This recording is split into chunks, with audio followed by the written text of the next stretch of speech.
Tippmann A5, the Woods Bowler's marker by Jack Rock. Here we have the Tippmann A5. We're going to take this apart today. What we need first is a set of Allen wrenches. We use in several different sizes.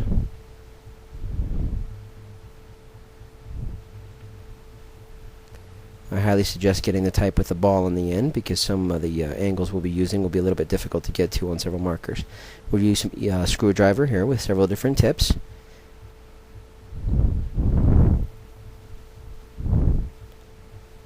The type of paintball gun oil here, I like to use Tri-Flow. It's served me well over the years.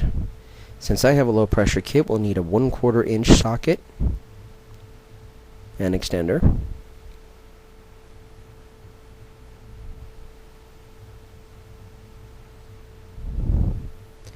And we'll use an O-ring extractor as well.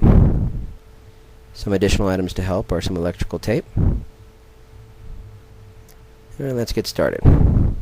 What I have here is the Tippmann A5 with a Lapco barrel and a modified stock with a Palmer's regulator and the low pressure kit.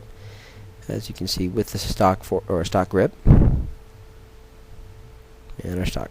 We'll start by degassing the gun and removing our barrel condom and our hopper. Since I have the barrel shroud, we'll go ahead and remove that, revealing the 8-inch barrel underneath. This is not the stock barrel. Quick turn. In most cases you'll need to release these two screws and the one behind them in order to release, but mine is not quite the same. Next we'll go ahead and remove the two back quick disconnect pins. It may take a screwdriver a little pounding to get them part way through, and then just pull on them. A little bit tough, especially for newer markers. You may have to pry one or two out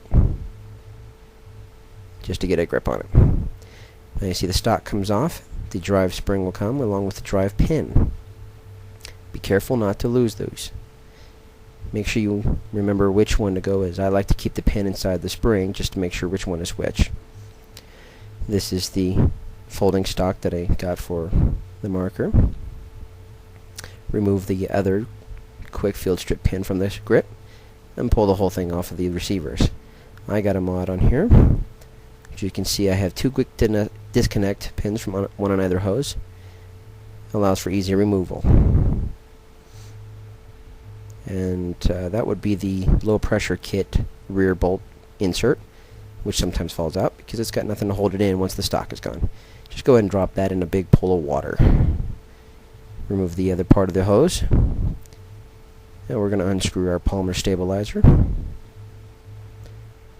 Just a simple piece here, and as you can see I got the quick disconnect with a 90-degree fitting.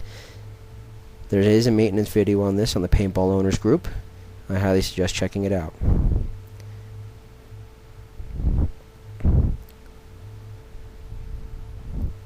Okay, we're going to get the appropriate size Allen screw, and we're going to put that aside for just a moment because I forgot we need to take off the cyclone first. Using just a flat-bladed screwdriver, we'll remove the hose that is on the receiver, not on the piston. Be very careful not to lose the O-ring that's on there. Now we'll take our Allen wrench, release the third screw from the receiver, and this is what holds in not only the tightness of the barrel, but as well as holds the cyclone in place. Remove it, and make sure you put that O-ring back in place just to make sure you don't lose it. It's very tiny, and usually the only way you can get one is through Tippmann. Alright, just run through, use some Q-tips to clean the inside of that. Alright, now we're going to use our 1/4 inch socket. Place that down in there, and there is a longer screw to grab. Just release that all the way until finally it holds no more. Take several turns. Just twist it. If it doesn't release, do some more. And twist and just swing it out of your way. Normally at this point you can come out, however I had forgotten already to take out the field strip pin. Then pushing the catch aside. It's a little tight, but it does come right out. In this case I left my tombstone attached. We'll go ahead and pull that off. The tombstone is the part here that is stock to the A5. This is the low pressure kit volumizer in ASA. As you can see, I got a micro gauge attached. We'll go ahead and set that aside. Okay. As you can see right now here, I have the front velocity adjuster mod. So I do not use the regular screw. Normally you would remove the regular velocity adjuster screw and pull it all the way out. Or, alternatively, you can push it all the way in. Now at this point, go ahead and cock it, use your finger and just pull the bolt group out.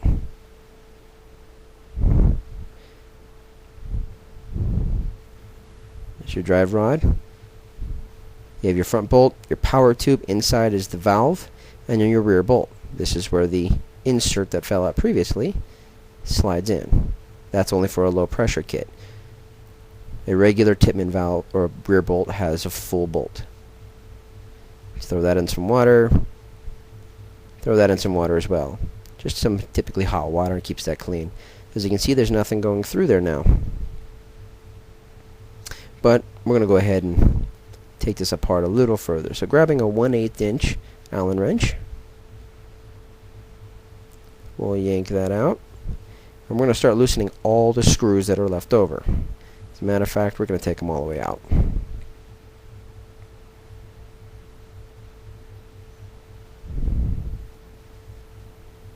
Front two, I just like to work at one end and work on my way back. Push them through if necessary. Make sure you're careful not to lose them. Set them aside. And your front sight comes off with the top front.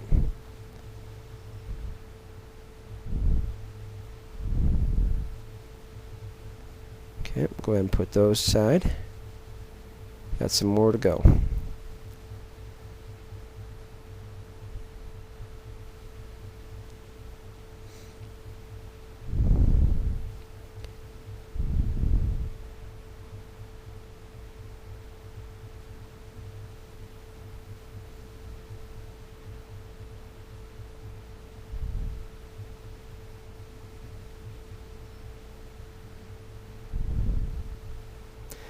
We'll go ahead and remove our rear sight.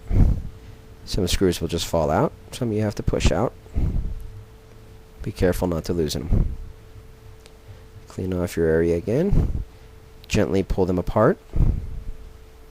These would be the clamshells or receiver halves, as they're often called.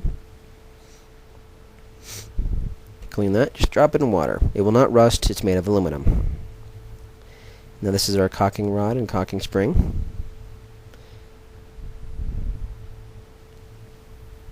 So watch out this.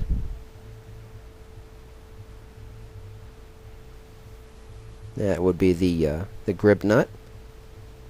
This is our ball detent. As you can see, one side is cupped. That would go towards the back of the receiver. The cup goes towards the back of the gun. And pull out our tombstone catch and tombstone catch spring. And drop that. Okay. That basically concludes the disassembly of the markers.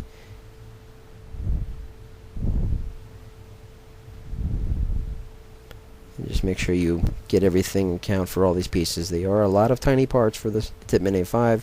You definitely do not want to lose any of them.